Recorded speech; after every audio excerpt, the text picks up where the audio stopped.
game of the NBA season. The Warriors on the road, 38-10 from Harden the other night. Game 5 is tonight. Obviously, this one critical in a variety of different ways. And so, we bring it back out here to think about this. What do we expect tonight? What is it we're watching for tonight to get a sense of what we were expecting to happen as the game goes on? I expect the Golden State Warriors to play a lot better. First and foremost, Steph Curry got going somewhat in the previous game offensively. He had 30 points.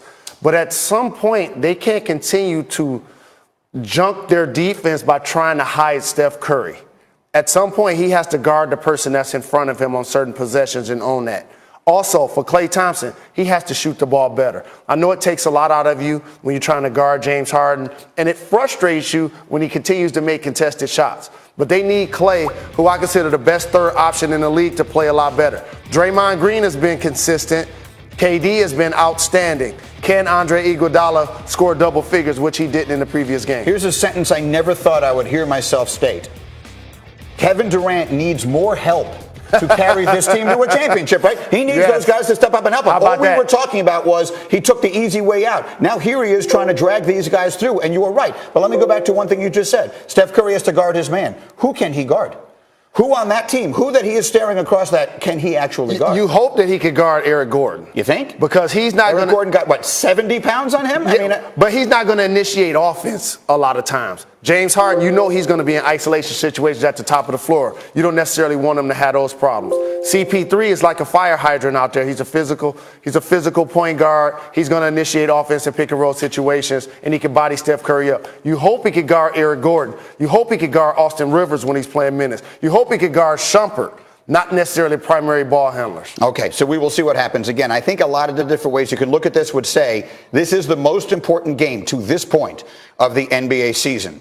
All right, we're going to show you baseball right now. You may be saying, Greeny, why are we showing you A's Reds 10 minutes into the show? Well, here's why. That's Mike Fiers. Top of 6, 1 out, and he's got a no-hitter going. And now he needs a little help. We got a little pop fly Kyle Farmer, and look at Jurickson Profar laying out, makes the catch. Take another look, and the no-hitter is still intact, and Fiers loves what he sees. Very next batter.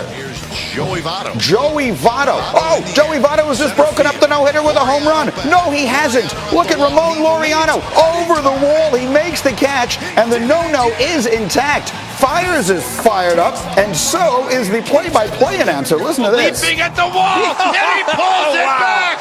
Do you believe that? Back-to-back unbelievable plays. You'll never see two better plays in sequence than that.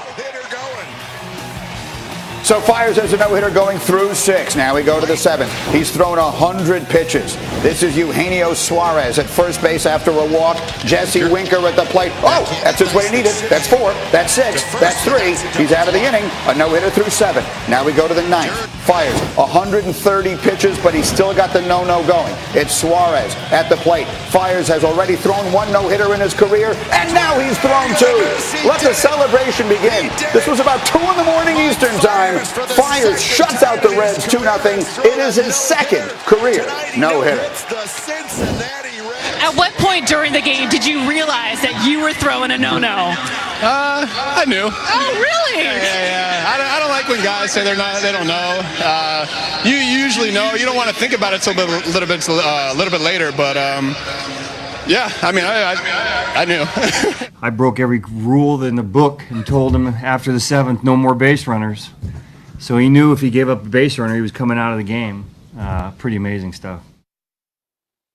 A remarkable performance. Buster Olney will have some perspective for us a little later in this hour. And the 2 no-hitters that Fiers has thrown have a lot in common. Both were for American League West teams. He's the only active pitcher with no-hitters for multiple teams. He threw 130 pitches in both. He's the only pitcher in the last 30 years with multiple no-nos of 130 pitches. And both were in interleague play. He's the only pitcher ever with multiple no-hitters in interleague play. Okay, to football.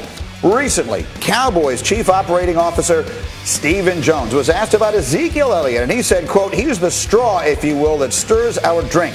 This came after the Cowboys picked up the 5th-year option on Zeke for 2020, but now Dallas has some contracts it needs to figure out. The Cowboys have to make decisions on their leading passer, their leading rusher, and their leading receiver from last year. That's Dak Prescott and Amari Cooper, each entering the final years of their contracts. Zeke still has 2 years remaining because of his 5th-year option. And so here is the big swagoo. I will ask you the question, and again, you were a Cowboy in your soul, and you played for them, and you live in Dallas.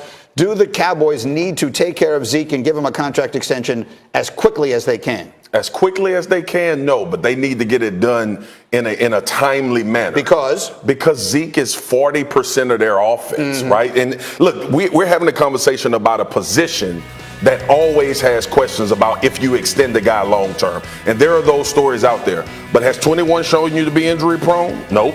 Has he made Dak Prescott immensely better? Absolutely. Was he the only bright spot when this offense was struggling before Amari Cooper showed up? Absolutely. So when you look at a player with that much impact on a franchise, on an organization, Zeke almost ran for 1,000. Well, he did run for 1,000 yards and missed 6 games. Like, the talent is there, but you talk about what he's worth to the organization. You pay a guy like that. Here's the problem, and I hate that I have to say this, but when you pay a running back, you are always paying them for the past and almost never for the future. I used to have an expression on the old show: mamas, don't let your babies grow up to be running backs, because their lot in life is to be run into the ground and then moved on from. And the Cowboys themselves did it just a few years ago. And the reality of it is, because they drafted him in the first round, they get that 5th year. Yep. So he's still got 2 years left. Do you know what he's going to be 3 years from now? Less good than he is now. Look, that's the reality at that position. Here's the thing, G. They drafted a running back, Mike Weber, from Ohio State. They want to pull carries off of Zeke. But you can't. I tell you this all the time. You and I had this conversation. Talent ain't just walking around out there. And when you talk about the NFL, you have guys that are really good NFL players. You have good NFL players, which I was, and then you have elite guys. Ezekiel Elliott's career has lended itself to being elite at his position. So you pay guys like that. There is a risk for every player that you play. You think the Cowboys want to make Dak the highest paid quarterback?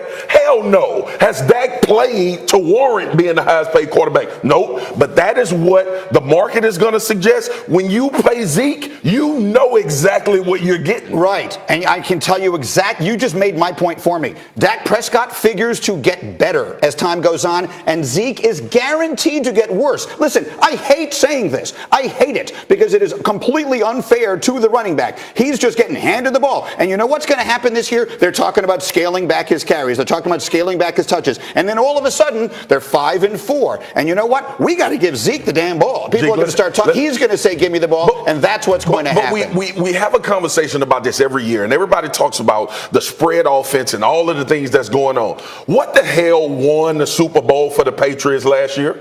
Sony Michel. I get it that he's a young running back. There is still validity to the position. There are teams that are paying running backs for playing well. Like, that's the risk you take for every player.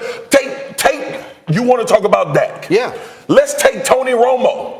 Right? Yeah. They paid Tony Romo a crazy amount of money. Right. What happened? His back never healed. It's any player. The running back position, obviously, there is more risk. But any player in the NFL. Amari Cooper wants $18 million a year. How do you pay Amari Cooper $18 million a year when Oakland, he didn't play well in Oakland? I know he came to Dallas and did a tremendous job. The only mainstay successfully in your franchise for the last 3 to 4 years has been Ezekiel Elliott. That's been the mainstay. Offensive line has been up and down. Guys have been injured. Unfortunate what Travis Frederick has going on. Tyrus Smith hasn't been completely healthy. The one guy that has been the mainstay, you saying don't pay him. Yes, unfortunately, 100%. Sony Michel was a rookie last year. The Patriots have won 6 Super Bowls with 6 different running backs. You can find someone to do that. And it's not so much about Zeke not being great as it is about Zeke not being great 5 years from now. Where was Todd Gurley with all that money they were paying him last year in the NFC Championship game in the Super Bowl? With a knee injury. But I will ask you this, because you're a Jets fan. Yeah. Why pay for Le'Veon Bell then? Because they needed something to start the whole thing going. Okay. It is risky and probably in the long run will not wind up being worth it. So you need something to start the whole thing going, but you don't need something to keep the whole thing going. Listen, I was in favor of the Le'Veon Bell thing because I feel like it makes a bit of a statement to the organization, and I think it helps Sam Darnold develop, which I think is the most important thing they can do. Do I I think that 3 years from now, Le'Veon Bell will be earning the money they're paying him? Probably not. We in a scary time because you having this conversation. That dude, 21, is damn near gonna be a Hall of Famer when he finished playing football, and we having a conversation about why he shouldn't get paid. Okay, what you have just witnessed was me and Swago's first fight. Yes. Are we okay? Yes, I think we're okay. All right. Okay, I think everything is okay. Everything's fine. Everything is fine. Good. And I think we can all agree I was right. All right, coming up, Joel Embiid. He still looks sick and tired. With the Sixers on the brink, we'll ask Charles Barkley when he joins us live. Who gets the most blame? Chuck is 10 minutes away. And 3 quarterbacks taken in the first round of the draft. Murray, Haskins, Jones. Which one will have the best rookie season? It's not even close. That's on the way. Get up.